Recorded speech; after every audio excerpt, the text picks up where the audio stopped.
Okay, the entire lesson today is graphing functions like this. Now you might think, that's easy. With just horizontal and vertical shifts, how could that get hard? Because not all of them are going to be written like this, nice hunky-dory for you, where, oh, look, all I have to do is shift my original. They might be written something like this. And we're not going to do this problem, I'm just writing an example. Negative 3x squared plus 4x minus 7 or something. And that one, the shifts are much less apparent. So what we're going to be looking at today is I'm going to show you different techniques for graphing these quadratic functions. A quadratic function is just any function whose leading exponent, whose degree is 2. Any function with the highest power being 2 is therefore dubbed a quadratic function. First thing you need to know is this. You need to write down this. Let me translate this whole page for you. If you notice, we're using standard form. If you remember that from the quadratic equation from our last lesson, we're using standard form, and essentially this is the only main thing you need from that page, and I'll explain that in a second. You need to write that the vertex is given by, and I'll circle it in not, that's a bad idea. No, I'll circle it in apples.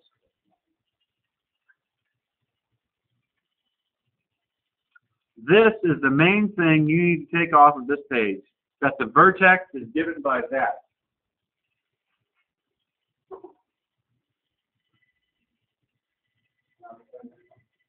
The vertex of a parabola is given by negative b over 2a. What? Okay.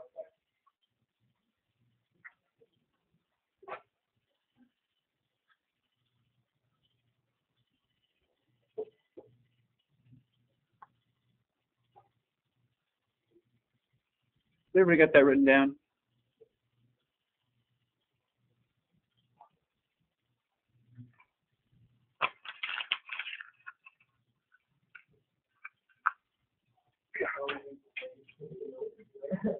For what? More or less. And I'll show you what's moving in a second. Yes. This is 2.2. 2.2. Now, here's why you'll need to know that. When you have an, well, we're going to come, okay. Let's look at number 13 for a second. Okay, 13. To find the way we're going to be graphing these all day, now this is any math graph, but nonetheless, the way we're going to be graphing these all day is you are going to find the vertex, which is basically the break point of your parabola. It's going to be either the maximum or the minimum value. You're going to find the vertex, then you're going to find the x-intercepts. Let me show you exactly what I'm talking about. So all day, we're just going to be sketching these graphs. So you're going to find the vertex, let's say it's here. You're going to find the x-intercepts, and then you're just going to connect the dots, much better than I just did. And then that'll be your graph. You'll have sketched it. So what we're going to work on is how to find those intercepts and that vertex. So like, let's look at 13. Negative b over 2a. What's my b value on 13? Negative 8. So negative 8 over 2a. So that's 8 over 4, which reduces to what? 2. That is the x value of your vertex. Now, for any point on a graph, if you have the x value, how to find the y value? Just plug it in. So plug 2 into the function, and you'll get the y coordinate. So it'll be 2 times 4 minus 16 plus 3. I think that's 5. No, it's negative 5. Negative 5. So that is your vertex. Yes, sir.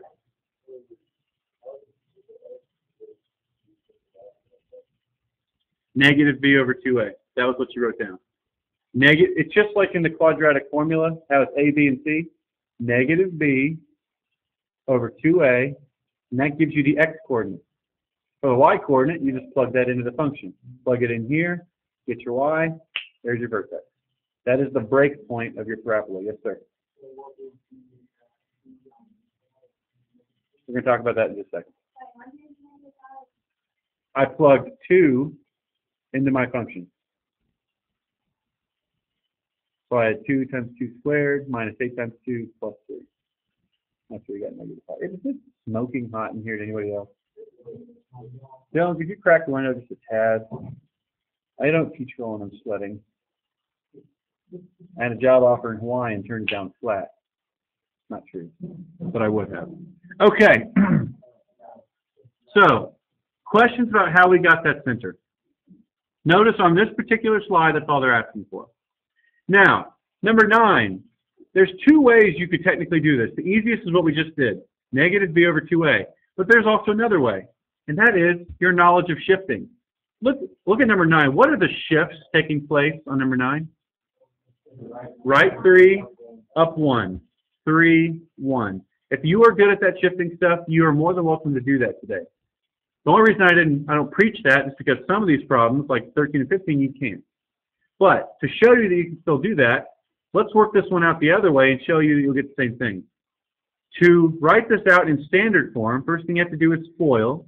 So x minus 3 squared. If you FOIL it, I'm just going to kind of jump the gun, but that's x minus 3 squared. So that's 2x squared minus 6, 12x plus 18 plus 1, which is plus 19. I FOILed x minus 3 times x minus 3. Right. Okay, now,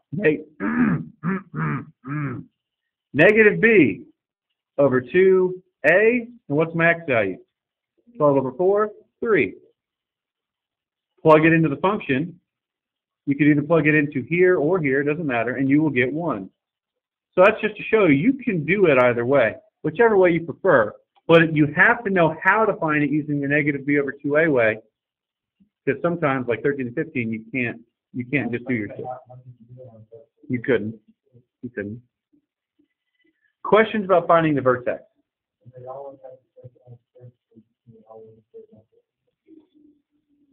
If the parentheses are on the parent, yes. Like see how they're both on the squared, then yes you can. Questions about something from that slide? Okay, now we're going to go back and talk about these. These are simply matching. For 1 and 3, they're saying, is it F, G, H, or J? Which one's graph? Well, for these, you could either, again, A, know your shifts. Like, for instance, number 1, what shifts are going on in that graph? Right 1, up 1. Right 1, up 1. And yes, this one would be H. Say you don't like doing that. Say that's just not your thing. Find the vertex. If you had FOILed that out, this is just this, FOILed out, plus 1. You get x squared minus 2x plus 2. Negative b over 2a. And what's this, 1? That's your x-coordinate. Plug it in, and you'll get your y-coordinate. Now you just look at these and see, which one of these has a vertex of 1, 1? And it was this one. So 1 was H. If you wanted to do that. Either way, you could have done it. Questions on number 1 about how we came up with H. All of these had different shifts, but if you had just found their centers, doing this method over here, they'd all have different centers, and this is the only one with a center of, I keep saying center, I mean vertex, 1, 1. All right? What about number 3? Which one's it going to be? I hear so many things. It is J. Right 1, down 1. Right 1, down 1. Try these 2, 5 and 7. Now, on these, you're going to have to use the center formula at least once. Don't blurt it out. Look at 5 and 7. See F, G, H, or J, which function goes with which graph.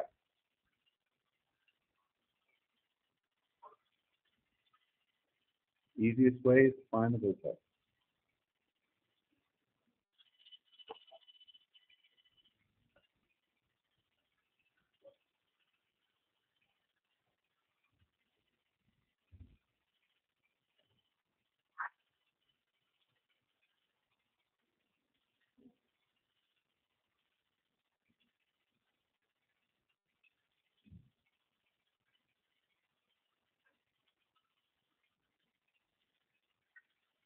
Someone have a theory about number 5?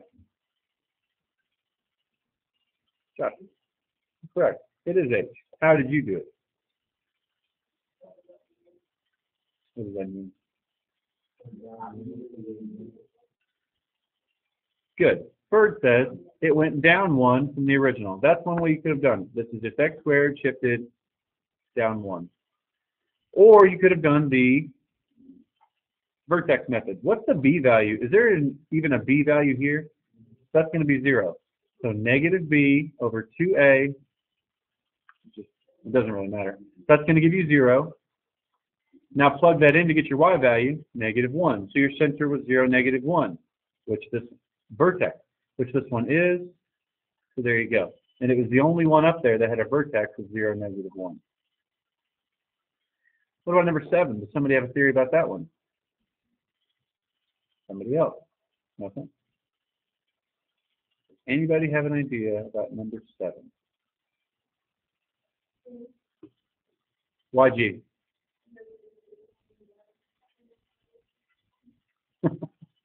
Well, let's see. This one has a center of negative b over 2a. It's going to be 1 something. Plug 1 into the function. 1 minus 2 plus 1 is 0. Does this one have a center of 1, 0? Yes, it does, and you're correct. This one is G. And that's all you have to do for these on your homework. It's F, G, H, or J. You don't have to explain. I'll be asking you to do that later. Now, since so few people volunteered for that one, best thing to have done was just find all 4 centers and then just match which center goes with which graph. There will be 2 more graphs. Yes. Yes. I don't know why I keep saying that. I've said it all day. Questions on that? It's a little different, but no. Hard. Just different. You are. We have to start doing that right now. Actually, we've already learned how to do that. That's what we did Thursday. When you are solving a quadratic equation with the quadratic formula, that's what you're doing. You're finding the vertices. Now, when the intercepts, what is my deal? Okay, whatever. Let's take one of these away and play with it. How about number 19? So what we're going to do, it wants us to graph. Find the center and the intercepts, connect the dots. Okay? Now, before we do this, you need to be aware of something. Let's go all the way back to the DOM. What are the intercepts on the DOM?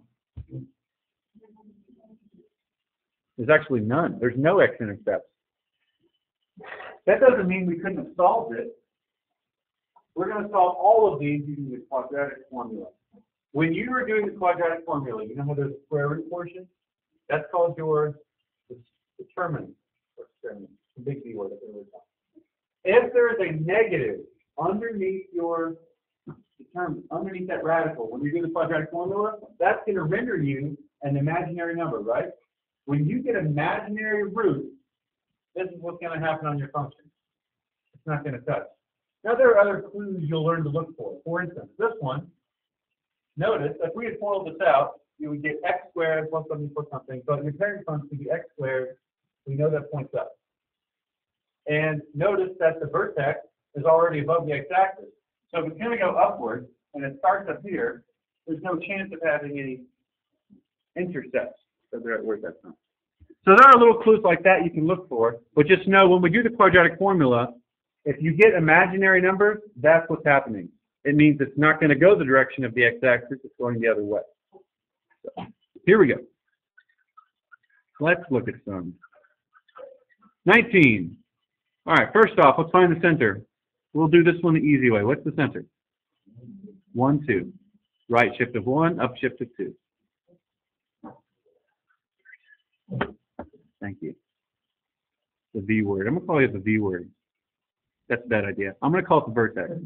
Okay, here we go. FOIL this out so that we can find the zeros, the roots.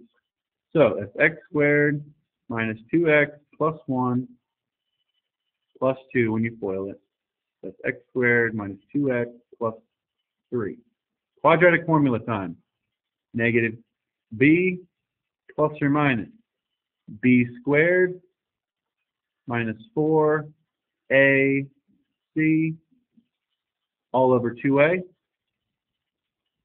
That's 2 plus or minus 4 minus 12 all over 2a. Now, before I even finish simplifying this, what do I know about my intercepts? They're imaginary. It's not actually going to touch because I have a negative determinant. Now, if I were to continue simplifying that, that's 2 plus or minus 2i radical 2 over 2. This will give you 1 plus or minus I radical 2. Not that it even asks for that. I believe all it asks you to do is sketch, I think. Yeah, but nonetheless, go ahead and practice doing that because you are going to have to do that. In fact, that's the entire thing we did last section. So graphing this, which is kind of what this is all building up to. Graphing, you take your axes, take your vertex, 1, 2. Now the roots were imaginary, which means I know it's going up here. It doesn't have to be perfect, it's just a sketch for today. If you don't have any exact vertices to graph, just have it going in the right direction, and that will appease me.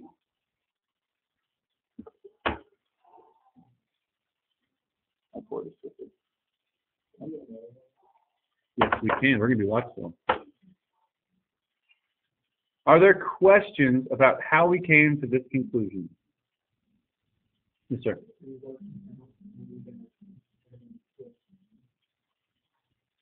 Right here? Sure. What do you mean? Right here? That's as far as it goes. Oh, yeah, I went up here. Foiling, x squared minus 1x minus 1x gave us minus 2x, and then plus 1, and then the plus 2 was already in the problem. Hold 1 second. Was that what you were asking, Kylie? Yes, sir.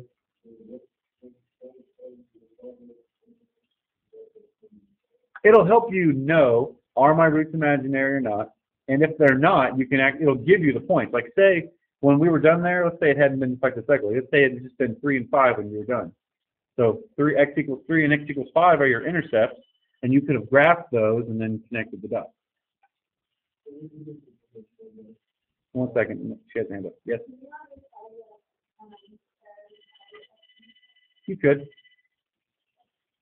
If that's something you can notice, go ahead. That's fine. Sure. Or if you're like, hey, this is a positive x squared, and its vertex is above the x-axis, if you are able at this point, it'll be very impressive, but if you're able at this point to be able to see that kind of thing, you can go ahead and just write that on your paper. Sure. Well, actually, I'll be able to see that just from your graph. Well, technically, yes, that is, but you can't graph those. Well, what did the actual direction say? Let's read them. It says, use the vertex and the intercept. It just says use them. It doesn't say you have to write them. Oh, it says give the equation of the parabola's axis of symmetry. You don't have to do this. This is the most stupidly easy thing. Every single parabola is symmetrical, right? And where is it symmetrical around? The vertex. Every single parabola has an axis of symmetry at x equals whatever the x value of the vertex is. So this one will be x equals 1. You don't even have to do that. But every time, every parabola is going to have an axis of symmetry at x equals whatever your vertex x value is. But you don't have to bother because that seems obvious. Here, I took this, my equation, negative b plus or minus b squared minus 4ac. Okay? Other questions about this one? Let's look at another one. Let's do one that's not broken down quite like that. 25 looks different. Let's do that one. Yes, 25, you can still use shifting, but we're not going to.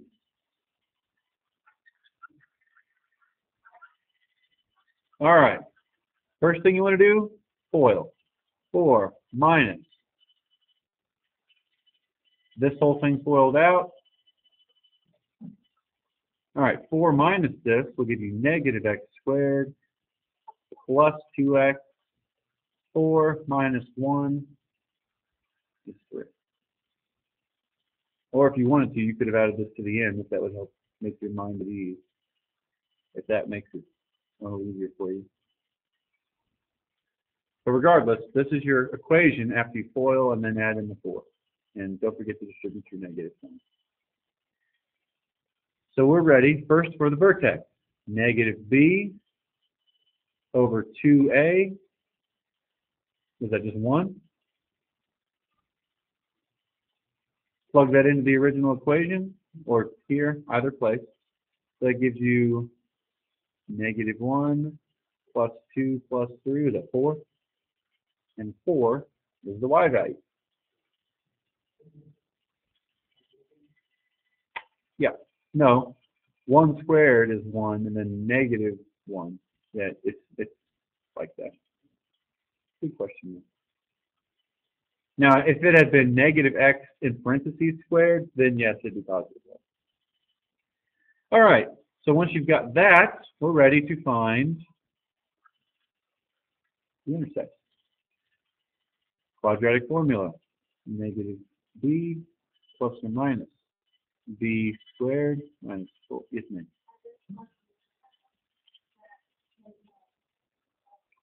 Actually, no. Because if you notice, it's negative x squared. What did negative x? What did the negative in front do to the parent? It flipped it. So it's above, but it's going downward. So actually, you could conclude at this point that it does. All over. Does that make sense? Remember when we were doing these, if you had a negative out front, it flipped it over? Oh, right. Okay. When you have a negative out front of your function, it flips it vertically over. So. All right, so here we go. Negative 2 plus or minus b squared.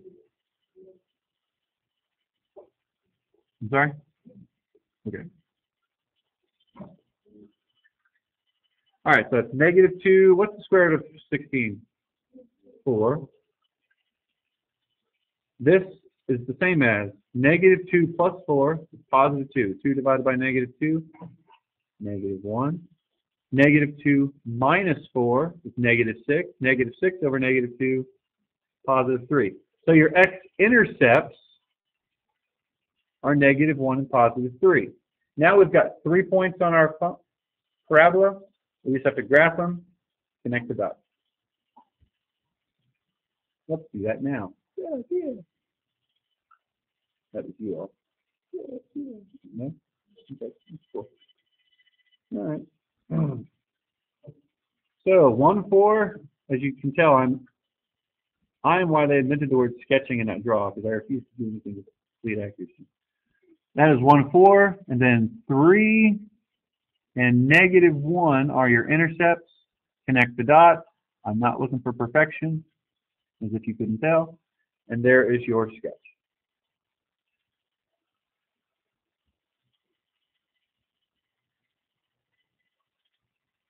Reading full of your questions. Well done. No, we're not done. Although I'm taking it by that phrase that you think isn't easy. I hope that's true. So there are no questions about this one at all? Okay. Going back, we're just going to quickly look. All of these are going to work the same way. All of them. But if you'll notice, 27 through 37 are actually easier because you don't have to FOIL or anything. It puts it in standard form for you. Just notice that 31 and 37 are in the incorrect order. You'll have to move the x squared portion to the front. So like 31 would be negative x squared plus 2x plus 3. Make sure you always write it in descending order. But after that, they're all going to work the same. Negative b over 2a for your center. Find the intercept using the quadratic formula. Graph. Don't worry about the parabola's axis of symmetry. Questions about that? Skipping on ahead then. You have no idea how much smoother this is going in my last class. I had one of the worst teaching moments of my life last class. This seriously was like the hardest. It came across as the hardest thing ever because I couldn't. It was horrible. Just ask somebody from my last class if you know anybody. They'll be like, yeah, it's terrible. Okay. A, B, and C on these three, it's basically nothing more than what we've done. Explain. Does it have a maximum or a minimum? All parabolas are either going to have a maximum or minimum value at the bottom of the top, right? Well, what's the leading parent function here? X squared. Is it positive or negative? Positive. So is that going to break up or is it going to break down? Up. So is that going to have a minimum or a maximum? It's going to have, I know, you think up and you think max, but actually if it's going up, you're going to have a bottom. So this one's going to have a minimum. A is done. What about this one? What do you think it's going to have? It's going to have a maximum. A is done. What's this one? Very good. Because see how these two are positive, meaning they're going up like this? Therefore, you know it has a minimum. Whereas this one's negative, so it's pointing down, so you know it has a maximum. Part B, find the minimum to the maximum. Well, that's always just going to be the vertex. So essentially, this just says find the vertex, and that'll be your maximum. And C is actually the easiest one on here, but we'll do that in a second. So let's do 41. 41. We already said it has a maximum. 41 has a max, and it's going to be negative b over 2a. Whoa. What's that reduced to? 1. Very good. And we plug that in for the y value. Negative 4 plus 8 minus 3. Is that 1? Yeah, pretty sure it is. Yeah. So our maximum is 1, 1. That's B. Check. Check. Yeah. Yeah. Domain and range. Well, let's think about this. Regardless of where the intercepts are, if it has a maximum at 1, 1, meaning it's, doesn't that mean it's not going to go higher than y equals 1? So our range, I'm starting with range, and I apologize if that's confusing, but the range is just going to be negative infinity up to 1. And if it had a minimum, then it would be whatever that minimum y value was to positive infinity. What do you think the domain for all of these is going to be? All real numbers. Yes, yes, all real numbers, which, according to your last test, we should get in the habit of writing like this. Negative infinity, positive infinity.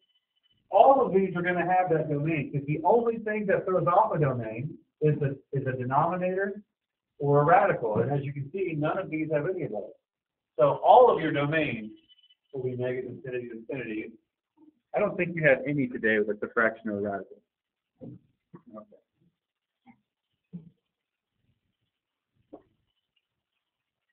Questions about any step we've done here?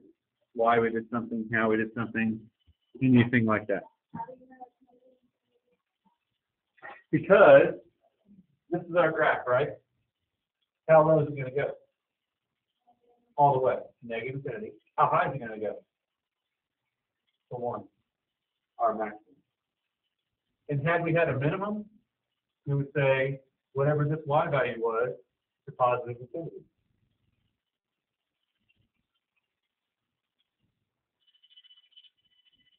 Can I answer your question, Phil?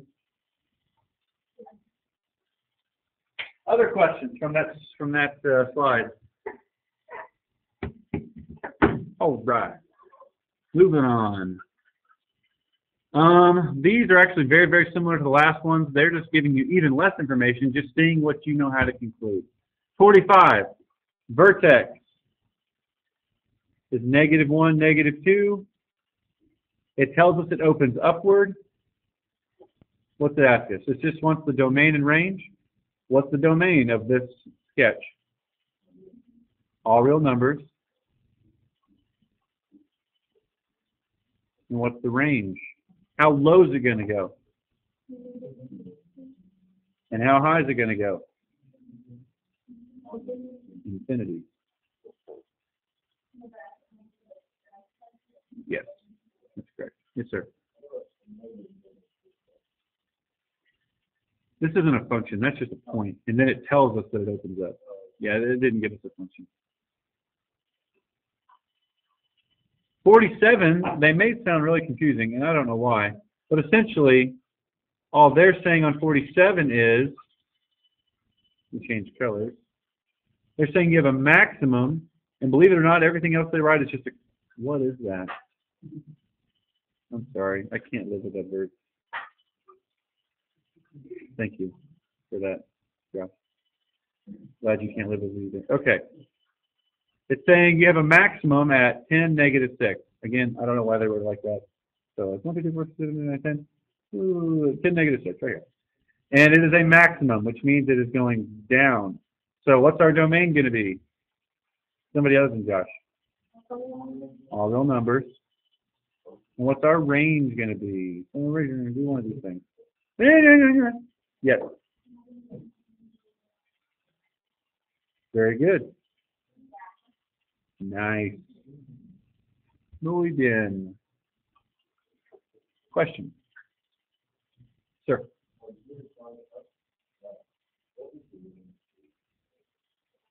It was, oh, sorry, I'll rewrite it down. It was -2 to positive infinity. Or like a that. Other questions from this slide? Okay. Well, we're almost done. Just a few little tack-ons. An exercise is 49 to 52. Write an equation in standard form of the parabola that has the same shape as that, but with the given point as the vertex. Cake. This simply means fire. Nope. I've decided not to do this. It's not bad, but it kind of confuses what we've done.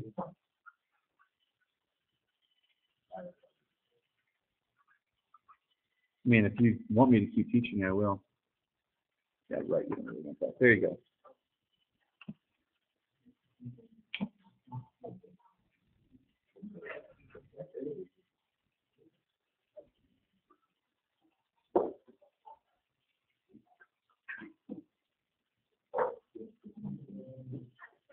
Yes, this is 2.2.